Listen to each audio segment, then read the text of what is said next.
আল্লাহ সুবহানাহু ওয়া তাআলা যখন হতাশা, নিরাশা, দুর্বলতা, অসহায়ত্ব এমন একটা মুহূর্ত বলেন, এটাকে আমাদের জীবনে ছিল কি ছিল না?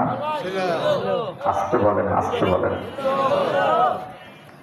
গত 16টি বছর গেছে, ভালোভাবে কথা বলা যায়নি।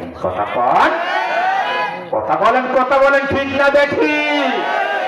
যেখানেই এই আলেম ওলামা যেখানেই কথা বলেছে, হামলা, মামলা, জেল, কারাগার ছিল কি ছিল না বলেন? আজ গোটা বাংলাদেশের মাটি উর্বর। কথা বলেন, ঠিক না বেটি? কারণ এই বাংলার জমিনে শহীদের রক্ত পড়েছে। কথা বলেন।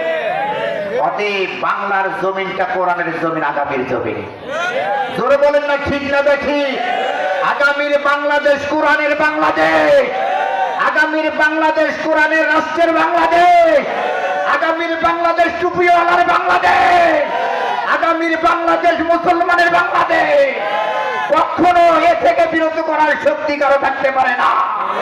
বলেন না লিল্লাহি তাকবীর। এই পুতুগুলো কাটতে হতাশা থেকে আমাদেরকে ময়দানে আল্লাহ আমাদের অসংখ্য হাজারো হাজারো আলেমের চোখের পানির বিনিময়ে বলেন, বাংলাদেশের মাটি উর্বর না অনুর্বর? জোরে কথা বলেন, উর্বর না অনুর্বর?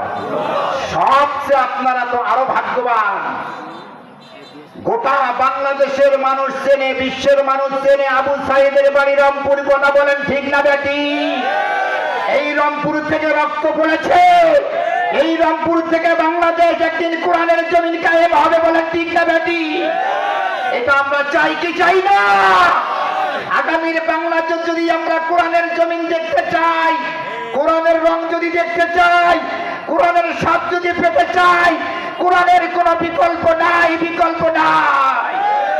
এর জন্য দরকার আপনার আমার জন্য সর্বাত্মক প্রচেষ্টা চালিয়ে যে যেখান থেকে হকের কথা ছড়িয়ে দিতে হবে। জায়গায় জায়গায়, দোকানে পাটে, রাস্তাঘাটে, মাঠে ঘাটে কোরআনের কথা বলার দরকার আছে না? বলতে রাজি আছি নাকি?